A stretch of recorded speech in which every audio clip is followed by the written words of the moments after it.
Sicela ukubingelela amantombazane onke egameni kaJesu Kristu Inkosi yethu. Amen. Siyabonga bazalwane, akusadingi ukuthi ngizi-introduce, vele niyangazi ngumama wenu egameni kaJesu. Amen. Namhlanje njengoba kungoLwesithathu siyazazi vele ukuthi siyakhonza njalo ngoLwesithathu enkonzweni zethu singosisi. Kunalesi sihloko ke nje nginaso namhlanje ukuthi this is not the end of the road. Indlela iyaqhubeka noma indlela isaqhubeka. Amen. Siyambonga uNkulunkulu for the past 2 weeks. Sike saba ne-message eqondene kakhulu namantombazane ethu amancane, ama-teenagers. uNkulunkulu wasiza ngezifundo eqondene namantombazane. Namhlanje ke sizoqhubeka nosisi ke sebethe ukukhula, kodwa ke isifundo sisimbandakanya sonke, nabancane bayangena, kodwa kakhulukazi qondene nosisi asebekhulile enkonzweni egameni kaJesu. Amen. So ke isihloko sethu sithi ke na this is not the end of the road. Indlela isaqhubeka njengoba nazi bazalwane basikwi-corona, sikwi-lockdown, kune-fear eningi ekhona ezingqondweni. Other people they are telling themselves ukuthi umhlaba usuyabhubha, ukuthi ayisekho i-future. So namhlanje sizoqinisana namantombazane ukuthi kena indlela isaqhubeka. Akushiwo ukuthi uJesu sebuyile selihlwithiwe ibandla. Cha, sisazoqhubeka. Kusama pains nje lawo endlela, oba vele endleleni kuhamba vele kube nezinto ezinjena. Amen. So ngiyacela bazalwane ukuthi kena siza before siqhubeke ezweni lenkosi noma siqhubeke nenkulumo eqondene namantombazane, ngicela ukuthi sibe nezwi lenkosi esiqala ngalo kuqala bese siyalibusisa, bese siyaqhubeka nokuchaza ukuthi uMoya oNgcwele iyiphi imessage ayiqondanisile namantombazane namhlanje. Amen. Ngicela sitholeni izwi lenkosi lapha nokuba kwincwadi nasebeKorinte chapter 7 verse 34. Noma singazi kuyifunda yonke, kodwa nje kunengxenyana engibusisayo kakhulu kuloya verse 34 egameni kaJesu. Amen. Kuthiwa ke nalapha noma sifunda uzolifunda nje lonke kodwa bese sigcila lapha ngezansi. And so he is pulled in 2 directions. Kusho ukuthi leli verse leli saqedela leli ya verse elikade li-33. Kodwa leli eqondene nathi lithi ke an unmarried woman or a virgin concerns herself with the Lord's work because she wants to be dedicated both in the body and in the spirit. But married woman concerns herself with worldly matters. Asingeneke ko married woman, kodwa siqonde nje laphana kuthiwa a woman, unmarried woman or a virgin concerns herself with the Lord's work. Amen. Cela sibusise izwi lenkosi. Baba othandekayo, baba wethu ongcwele, wena Nkosi onama plans ngomuntu, umuntu wamplanela engakabikho emhlabeni, sazalelwa eplaneni yakho uNkulunkulu wethu ongcwele.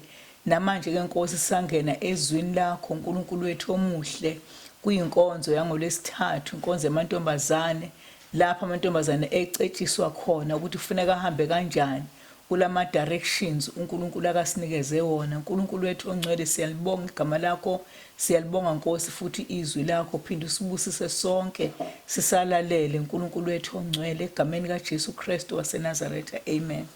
Bazalwane, singihluphile lesi sihloko, simbulwa nje uNkulunkulu ngoba uNkulunkulu uyasithanda singamantombazane. uNkulunkulu une-concern ngokuphila kwethu.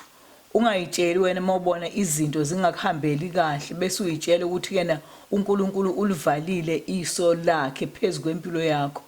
Iso likaNkulunkulu lihlala livuliwe ngoba even ebusuku ulele, lithi iBhayibheli uNkulunkulu wethu akozeli akalali. uNkulunkulu watches our lives day and night. Ungasho ukuthi kena izinto ngoba zi-crooked empilweni bese wena uzitshela lokho ukuthi uNkulunkulu akakubhekile. uNkulunkulu uyasithanda, akasishiyi uNkulunkulu endleleni. Amen. So namhlanje sizothola lelo zwi ke elisitshenayo ukuthi kena uNkulunkulu uconcerned kangakanani ngempilo yethu. Amen.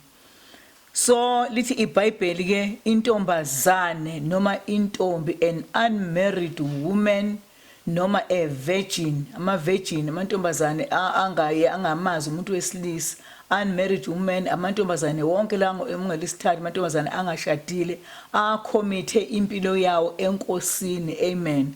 Uthi ke uNkulunkulu lawo mantombazane akhathalela okwenkosi, awanendaba nazo zonke izinto ezenzakalayo, njengoba omama bebhizi bekhathalela izingane, bekhathalela abayeni, bekhathalela ama-extended families, but intombazane esindisiwe yona ikhathalela okwenkosi, izenza ukuthi yona ibe ngcwele emzimbeni, futhi intombazane izenze yona ukuthi ibe ngcwele nasemoyeni. Amen. So uma ke intombazane ihamba endleleni, ihamba ngama directions ewanikezwa uNkulunkulu. uNkulunkulu ukhuluma kanjani ke nentombazane kanje, ngoba uNkulunkulu siyambona uNkulunkulu ubheke umhlaba wonke, kodwa uNkulunkulu ukhuluma nentombazane through the Holy Spirit, ngoba each and every one of us uNkulunkulu usinikeze umoya oyingcwele okuyiyena oyi-communicator othatha izinto enkosini azilethe kumuntu wesifazane ongelutho, umuntu wesifazane oweak, kodwa ukufika kwale communicator ifika empilweni yakho wena ezuyintombazane nje Nkosi yami engelutho eweak. Ufike manje ushintshiswe ukuthi manje sokufike umoya oyingcwele empilweni yakho. You are no longer that weak girl, you are no longer that ordinary girl, kodwa manje you are a strong girl. Kunabantu asebengahlala bakulalele uma wena epulpit ukhulume ngenxa ukuthi akusesi wena, kodwa ushintshiswe ukuthi kufike i-communicator ethatha izinto phezulu izilethe empilweni yakho. Ukhulume ungasakhulumi okwengqondo, kodwa usukhuluma umlomo, usukhuluma inhliziyo kaNkulunkulu kubantu, bese ke usushintshile kanjalo. Amen. So ke iBhayibheli lisichazela kanjalo namhlanje ekusentambama ukuthi ke njengoba singabazalwane, singamantombazane, uNkulunkulu uyasikhathalela, njengoba nathi kuthiwa sizikhathalela umsebenzi kaNkulunkulu ngokomzimba nasemoyeni, sizenze sibe ngcwele phambi kwakhe ukuze uNkulunkulu akwazi ukusisebenzisa phakathi endlini kaNkulunkulu. Amen. So ke uma ke intombazane ila endlini kaNkulunkulu ayizenzeli nje yona umsebenzi. Amen. Kodwa iyasetshenziswa, iyathunywa uNkulunkulu. Amen. So ke kuvuke nje lokho enhlizweni yami singamantombazane uthi hey, uyazi ukuthi uNkulunkulu ukakhulume ngendlela edida ingqondo yomuntu, ukuthi wena ntombazane uNkulunkulu kakufanise nomuntu odriver imoto. Yabona, ngoba nje wasisebenza nje endlini kaNkulunkulu, sisebenza ngokuthunywa nguye. Amen. So ke uma kuthiwa ke uyathunywa, kuthiwa ake uhambe nale moto uhambise iphasela elithile endaweni ethile. Amen.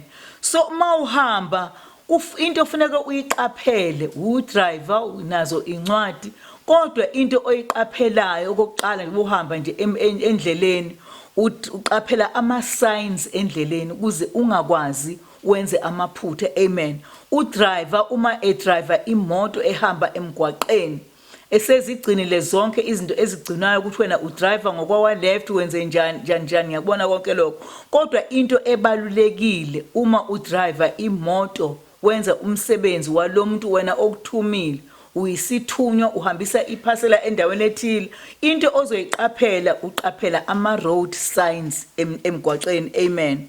So qaphela ukuthi kena lo mgwaqo ohamba kuwo kambe ama signs wona athini. Amen. So futhi njoba uhamba nje lapho oyakhona kambe wona ama kilometer ngokwe distance uzohamba indawo engakanani. So nje uzohamba indawo ende nje uyayibuka negauge kapetrol ukuthi lo petrol lona enginawo uzongifikisa yini kule ndawo engiya kuyo. Amen. Uzathi kena uDavid enhlizweni ngilonda izwi lakho ukuze ngingoni kuwo. Uyabona yini ukuthi kena njengoba usahamba emgwaqeni uyabona ukuthi kukhona izinto ozilondolozile ukuze ungathi mawufika endleleni thothi kena imoto yakho ayisena upetrol usujemile usumile endleleni awusakwazi ukufika lapho kade uthunywe khona. Amen. So kuvuka enhlizweni yami kuvuka indaba yokuthi kena singamantombazane ngendlela esibaluleke ngayo enkosini sibaluleke ngendlela emangalisayo, ngendlela esibaluleke ngayo ebandleni sibaluleke lokho okungaphezulu kwalokho engakuchaza ngeke ngikwazi ukuchaza, kodwa nje kungaphezulu kwalokho ongahle futhi ukucabanga ukubaluleka kwentombazane emsebenzini kaNkuluNkulu.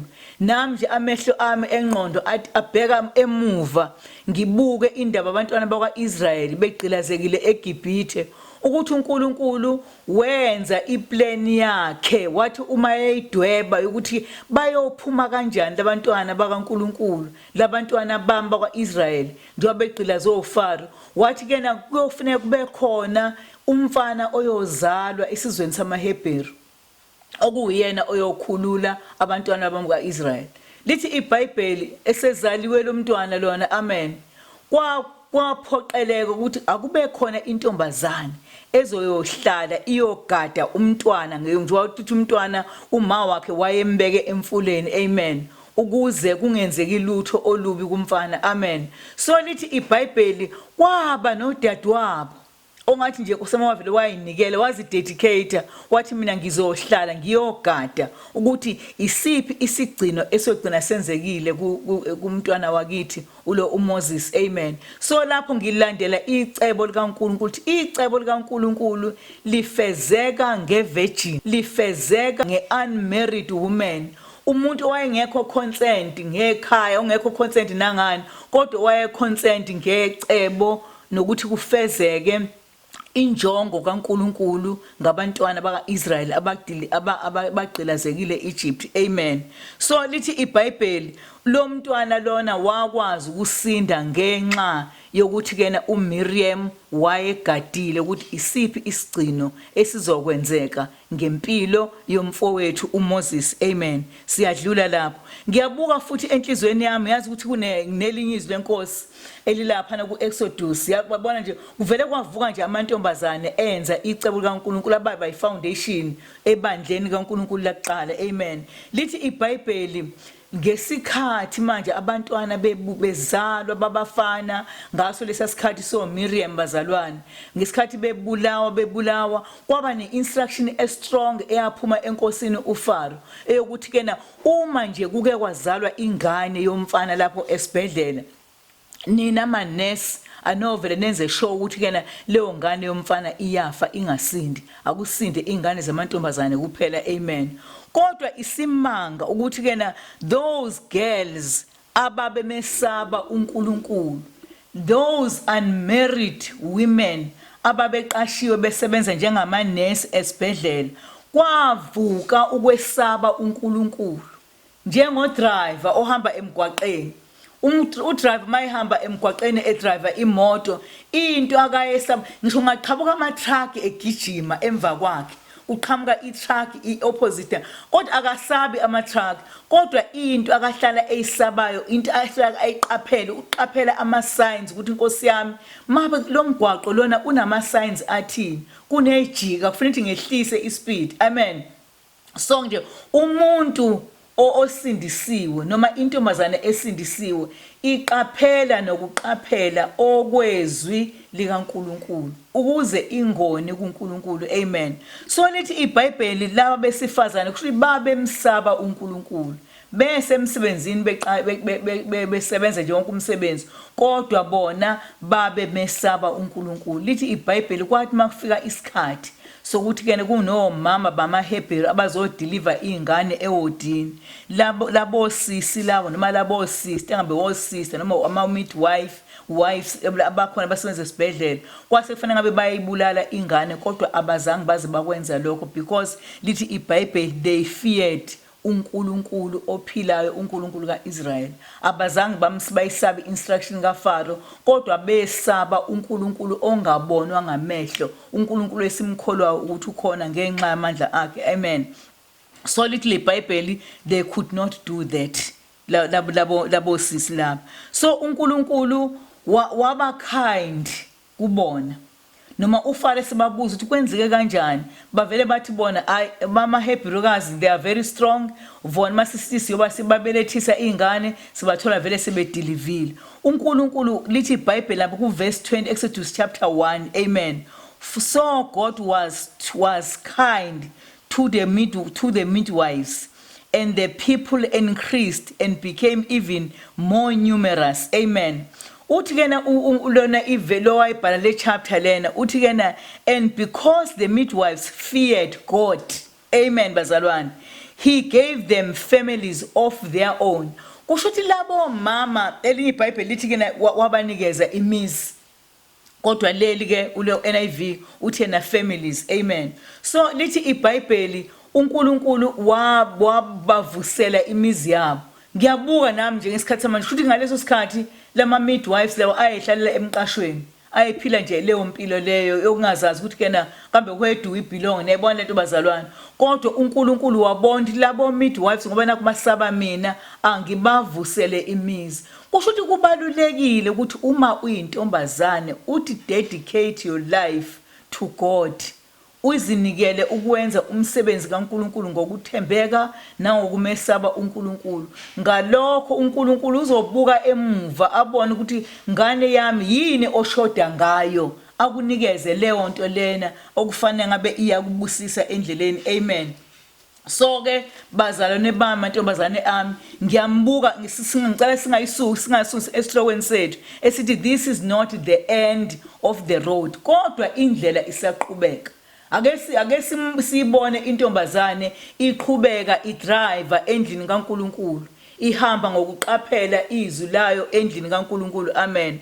so sithekana uma udriver you can be on a freeway but into okufuneka uyiqaphele noma freeway qaphela ama rules omgwaqo amen ungaba khona ebandleni ku free kwenziwa yonke into uyikhulekele kodwa noma ukhona ebandleni elikhululekile akusagqoka uniform akunjani kodwa noma kuthiwa kodwa wena into ebalulekile okufuneka uyenze qaphela ama signs alomgwaqo qaphela ama signs abekwe uNkulunkulu kulendlu kaNkulunkulu ungadrive careless sihlala sizokuthiwa kunezingozi emgwaqeni zenzeka kubantu carelessly driving endleleni amen umuntu nje odriver nje akhululeka athi ayi ngoba nakho kusemini I can do what I want to do angabi nakho ukwesaba angabe sabona sinesemgwaqeni eminye imigwaqo kubekiwe ama signs ukuthi kena lana uboqaphela bohlisa ispeed ngoba la kunenkomo ezinqamlayo unanezimbongolo ezinqamlayo futhi lapha kuzoba nejika kodwa umuntu okhelese uzovele imoto ayigijimise ngo120 kilometers amen bese kwenzeka izingozi ezingakanani amen bezalwane so kunezinto okufanele siziqaphele endleleni kaNkulunkulu this is not the end of the road indlela iseyinde yentombazane intombazane ukuze ihambe endleleni ingawenzi amaphutha amen ingashayisi imoto yakho ingashayisi futhi ezinye izimoto amen bazalwane kusho ukuthi intombazane kufanele iqaphele ama signs abekiwe endleleni kaNkulunkulu esithi namhlanje wena uyintombazane ungudriver ubeke uNkulunkulu uthi hamba uqaphele la endleleni kaNkulunkulu amen so njoba sihamba nje sisemhlabeni ukukhonza uNkulunkulu ziningi izinto esidibana nazo endleleni ufana nobani ufana no driver ohamba emgwaqeni ziningi ukathi uthi uya driver thola ukuthi kena kulomgwaqo lona engithi ngidriver ngifike kuchitheke amafutha emgwaqeni so njengoba echithekele nje amafutha kusho ukuthi ispeed kufanele usenze njani ukuze ungayenzi ingozi na yehlisa ispeed okade uhamba ngazo amen so it is not about the long distance that we are traveling on kodwa ukuhamba kwethu endleleni bazalwane is about observation kubalulekile ukuthi yena you observe uyajika ubheka ama blind spot ujikise ikhanda lakho ubheke nangapha ukuthi kambe le moto lena eza emva kwami ngespeed esingaka mina kusafanele yini ngiqhube ngalesi speed engihamba ngaso uma lo semva kwami egijima kangaka usuzama ukwehlisa amen. So kubalulekile singamantombazane sifane no driver abasemgwaqeni abahamba be cautious, abahamba be observer ama road signs, be observer futhi nezimoto eziza ngemuva, observer futhi nemoto ezinjani ozilandelayo ngaphambili amen. Singafani nalentombazane lithi iBhayibheli kwa uThamar nekhuluma indaba kaAmnon noThamar. Lo ntombazane leyo ayizange ziqaphele bazalwane. Yavele nje yona ethi ngoba nakuthiwe nje nginikezwe ikhezi emoto angidrive, hawu intombazane yavele yashaya ispeed sayo. Emva kwalokho kwaxabana umndeni, kwafa ama families, kwaba yinto ongayazi abangena kuyo oDavid noAbsalom nobanibani ngenxa yentombazane engazange ya observer ukuthi nje wanakho nginikezwe lezi ikhiye kwathiwa ngihambe ngiyosiza umfowethu Amnon, kambe mina kufanele ngihambe ngasiphi ispeed ukuze inkosi ngingoni kuwe amen. Mhlambe sesizovala kukhona nje lokho ukuthi yena uyazi ko driver nje wanakho ngithi siya drive bazalwane nje driver nje ngoba ngithi mina we are the qualified drivers, sinazo incwadi zokushayela. Ukuthi ngamanye amazwi nje sesila enkonzweni sonke sisindisiwe, sikhuluma ngoJesu okuphi ola ngaphakathi. Kodwa ukuba nezincwadi haleluya akusho ukuthi wena usudrive.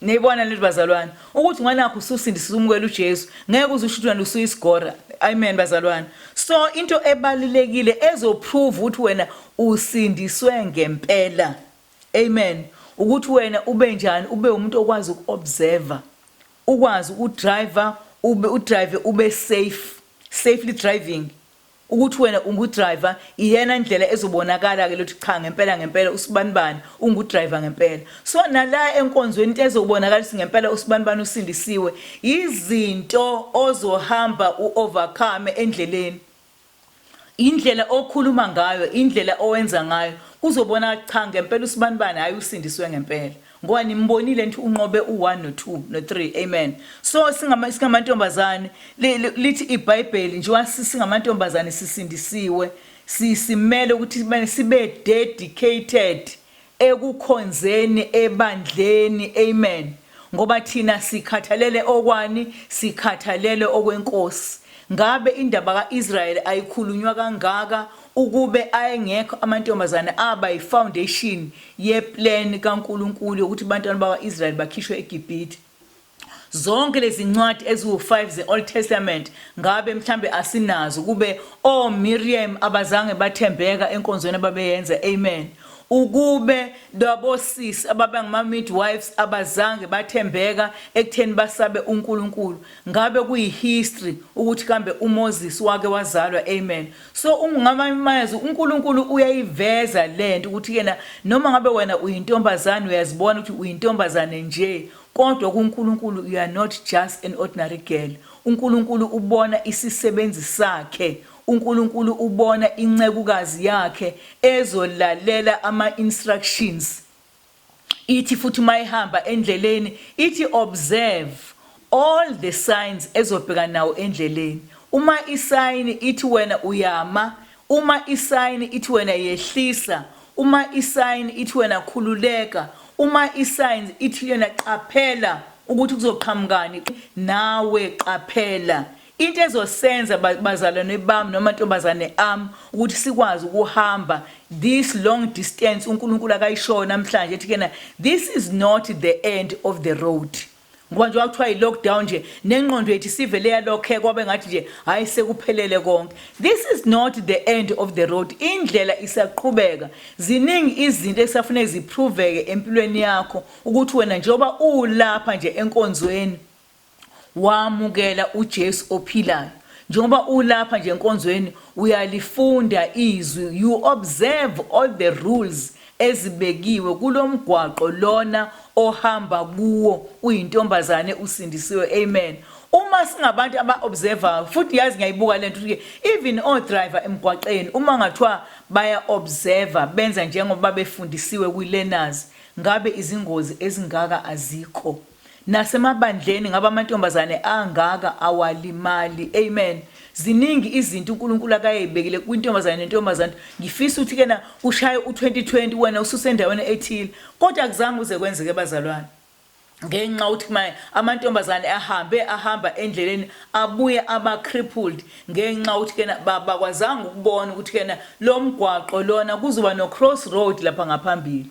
Wena wavele wadlubha ijubane zafike zashayisana imoto kwaphihlika yonke into. So singamantombazane, this is not the end of the road Bangcwele. Indlela injani isaqhubeka okwethu ukuze sihambe siphephile, siphephise nabantu abeza ngemuva, siphephise futhi nabantu abeza ngaphambili, nemoto ohamba ngayo nayo ibe safe ukuthi wena observe all the rules of the road. Amen. So lithi iBhayibheli labo mama noma labo sisi ababegadile noma babesebenza esibhedlela kusho ukuthi bona baqaphela nangendlela abaphendula ngayo esebabuza uFaro. Uyabona kwakwabantu abaqaphele yonke indlela nabasebenza ngayo babeqaphele nokukhuluma kwabo kuyabona kathi kwakwabantu nokho ababeyaliwe ukuthi kena uma usaba uNkulunkulu uhamba kanjena endleleni. Abazange baze babulawa, instead uNkulunkulu waba reward ngokubanikeza imizi, baba womesis, baba woma owner property because besaba uNkulunkulu. uNkulunkulu akasibusise mantombazane ami sisahamba endleleni. This is not the end of the road, kodwa asiqapheleni ukuthi uNkulunkulu uthini endleleni. As uDavid ethi enhlizweni yami ngiyalonda izwi enhlizweni ukuze Nkosi ngingoni kuwe. Ukuze singaphambanisi izinto endlini kaNkulunkulu asiqaphele ukuthi uNkulunkulu utheni endleleni. So siyohamba sibe safe kungazange kuze kwenzeka izinto ezimbi kubazalwane abahleli nathi eduze kanye nasezimpilweni zethu. uNkulunkulu akasibusise. Amen. Ngicela sibonge Baba ongcwele, bawunamandla wonke, we glorify your name, siphakamisa ubuhle begama lakho. Siyabonga nje Nkosi ukuthi kube khona amantombazane azahlukanisele, azidedicate ukuthi azophila impilo eqotho. Ziningi izinto ezenzakalayo ngaphandle kodwa wena achoose ukuthi ahlale abheke wena uNkulunkulu wethu ongcwele. Sibusiseke uNkulunkulu wethu omuhle namanje ntambama silithatha udumo lonke moya engcwele egameni kaJesu Kristu Nkosi yethu. Amen.